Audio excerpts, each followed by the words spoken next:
Good morning and happy Sunday again, everybody. Pastor Brian here. We are nearing the end of our series on Paul's playlist. And again, if you would like to listen to the playlist in its entirety, the links for those two playlists on iTunes and on Spotify are provided in the description of this video. If you have access to either of those services, you are welcome to listen to the playlist in its entirety to your heart's content.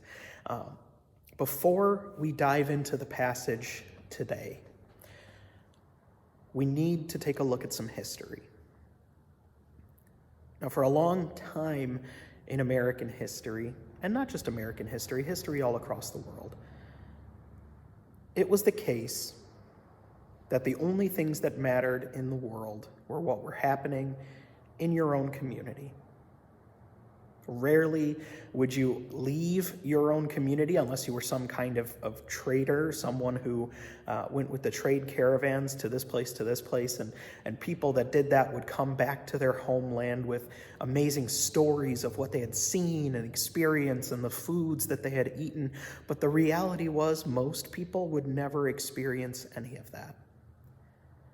And as time goes on, and as technology evolves, as Rome comes into play and starts building massive military-based roads throughout its entire empire, the world slowly becomes more and more connected. Trade routes no longer just go from city to city. They go from region to region, country to country, continent to continent. Seafaring becomes easier and the seas become more navigable. And because of that, more of the world opens up. Steam engines eventually arise and make travel faster and more efficient and cheaper. So then eventually we get to a point in humanity where it is feasible that you would be able to go somewhere where you had never been before, somewhere that you had only dreamed of. As printing grew and evolved and became more readily available, you would learn more and more about the societies around you. And this is going to go on for generations until we get to the modern day.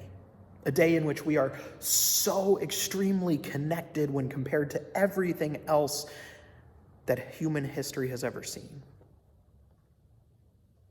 I hear a lot of people say that there's usually a lot of bad news. That bad news is what sticks out when you look at news stories, when you look at what's going on in the world. And there's a reason for that. It's because, one, the media loves its ratings, and bad news, as much as we don't like it, gets ratings, gets clicks, gets views.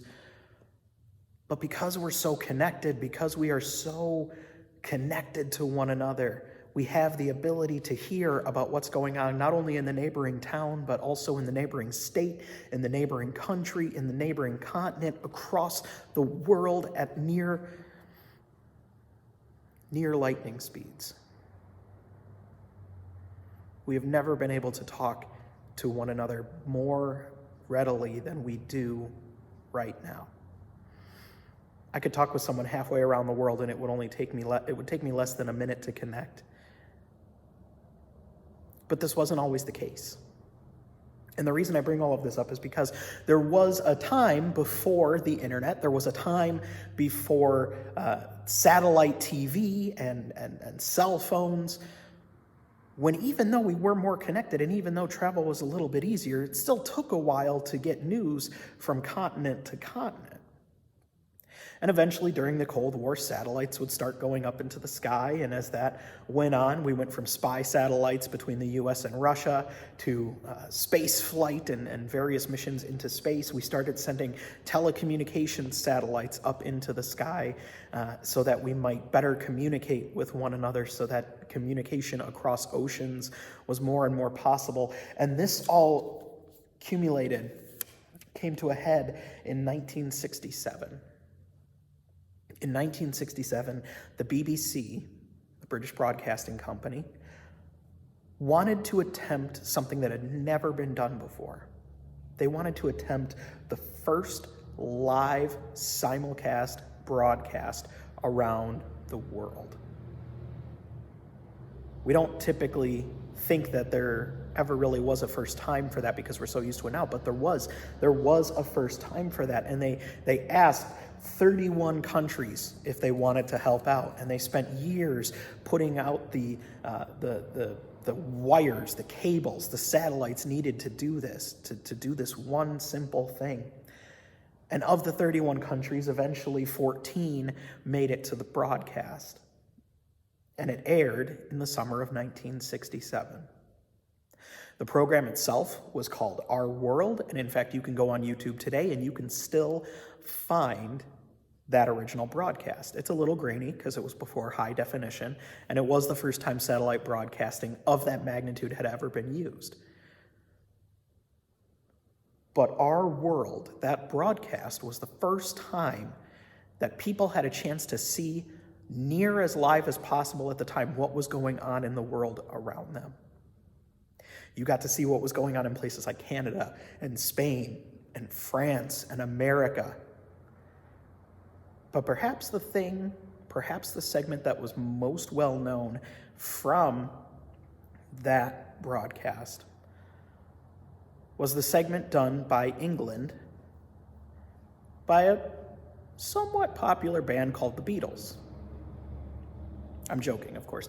The Beatles were at the height of their popularity at the time. This was right around the time their album Sgt. Pepper's Lonely Hearts Club Band had come out. And when England and when the BBC approached the Beatles, they said, "We want you to do a song for this broadcast."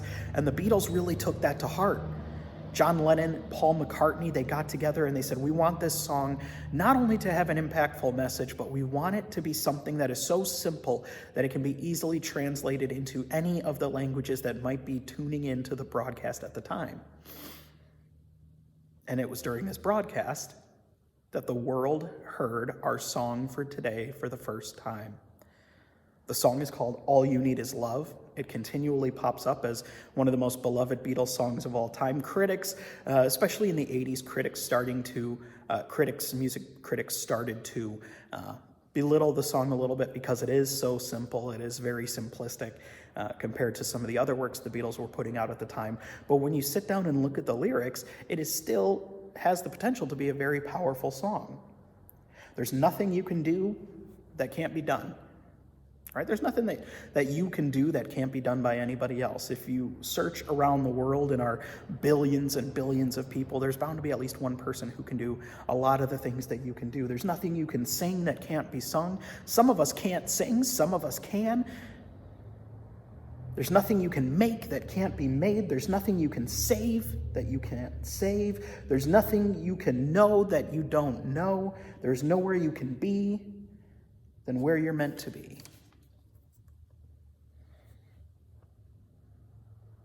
All you need is love.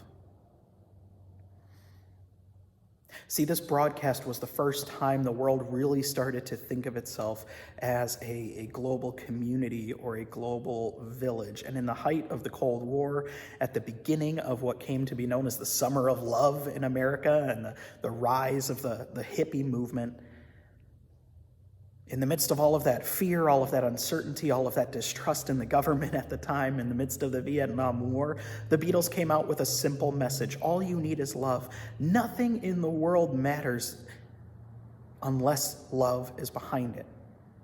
Love is all you need. And interestingly enough, today, as we get to the climax of Paul's first letter to the Corinthians, as we get to the point that he's been building to chapter after chapter, verse after verse, week after week in this series, he says the same thing.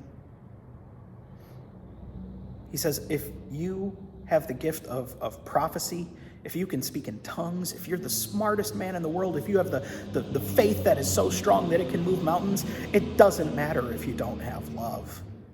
You need to have love. Love is the foundation, the cornerstone of Christianity. And it doesn't matter how good you are at everything else. If you're not living in love, it doesn't matter.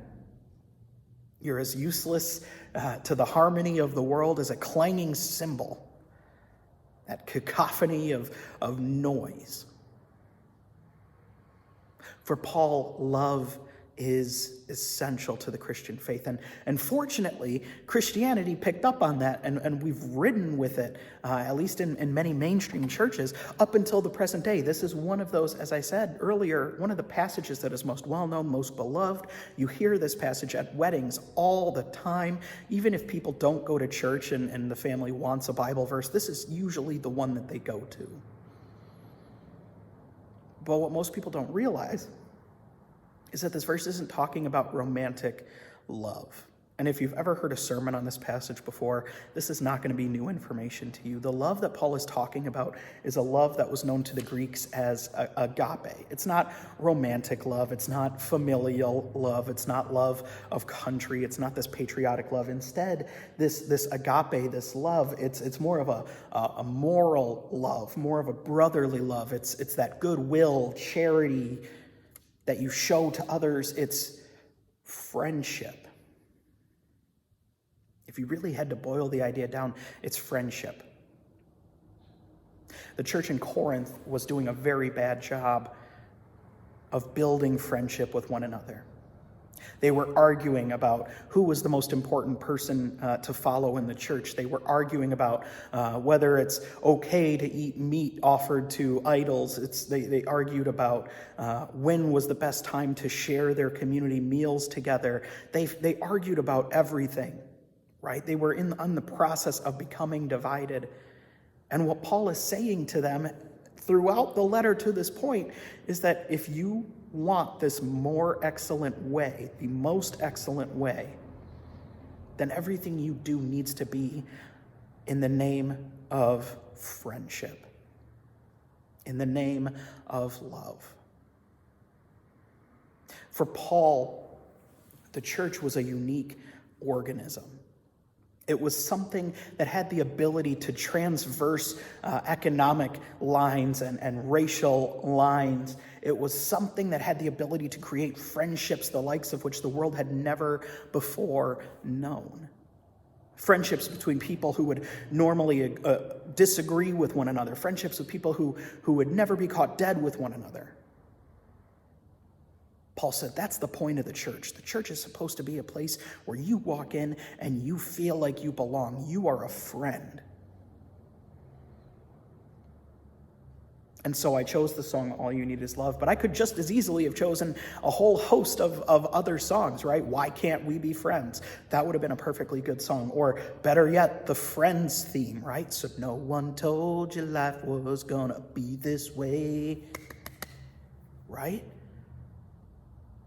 For Paul, it's all about friendship. He says, if you guys want to do this right, you have to start being nice to one another. You have to start being friends. Friends hold one another accountable. Friends are patient with one another. Friends are kind to one another. They boast sometimes, but it's only in jest, and it's not to get the upper hand in the friendship. Friendship endures all things. To have a truly great friendship, and you can think about the friendships that you have in your life, and I would be willing to wager that at some point in your life, you hopefully, prayerfully and hopefully had one friend who would weather any storm with you, who was there for you in the darkest times, who was there for you in the happiest of times. That one friend, tried and true, who was always by your side, regardless of the distance between you. That's the friendship Paul is calling the church in Corinth to have. That's the friendship, that's the relationship that Jesus wants us to have with one another. All of Jesus' ministry was about bringing people together who otherwise society said you shouldn't be together. Jesus ate with sinners and tax collectors and hung out with sick people all the time, these people that society said, we have no time for you. Jesus showed his followers what it meant to be a friend. Showed his followers what the power of friendship can do. Showed his followers and all who have come after them, including us here in the church and around the world today, that friendship is the goal. That friendship can move mountains. That friendship can bring peace into the world. And that's essentially what Paul and John were trying to say in that song, as they were broadcasting around the world for the first time for millions of people, watching it live as it happened.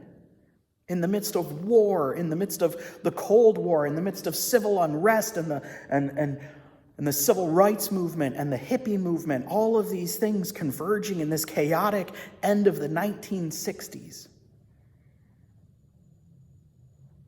All you need is love. Treat one another with respect. Treat one another with goodwill, with charity. Treat everybody that you encounter as if they are your friend, and watch as the world around you changes. Let us pray. Lord, so often we hear these words from Paul and we think of love as that romantic love or that family love that we all yearn for in our lives. But we also realize that it is hard to have romantic love for everybody. So when we realize that what you are truly calling us to is a love of friendship, a love that is based on trust, a love that is based on goodwill, our hearts get excited. Because most, if not all of us, know what it means to have a good friend. And maybe many of us are blessed with having a good friend. But we also know that there are people out there that might not have a person like that in their lives. There might be people out there who don't think they have any friends. There might be people out there who have never known the joy of laughing so hard with somebody that your sides hurt. People who don't know what it is like to have somebody who is always in their corner. People who don't know what it is like to have a true and genuine friend who wants nothing more than to watch you become the person they know you can be. So today we ask that you open our hearts further. That not only do we treat the people that we encounter on a day-to-day basis with respect, not only do we treat these people as if they are important, but that we take it a step farther and learn how to treat them as friend. Because that is what Jesus taught us, and that is something that the church can help us do. Guide us through the power of your Spirit as we ask this in the name of your Son, Jesus Christ. Amen. I hope you have an amazing Sunday, an amazing rest of the week. Fall is fast approaching. Beware the pumpkin spice because it has started creeping out there. And if you're not a fan of it, we have to endure for a little bit. Call your best friend today. Tell them you appreciate them. That small act could change their week. I'll see you next time.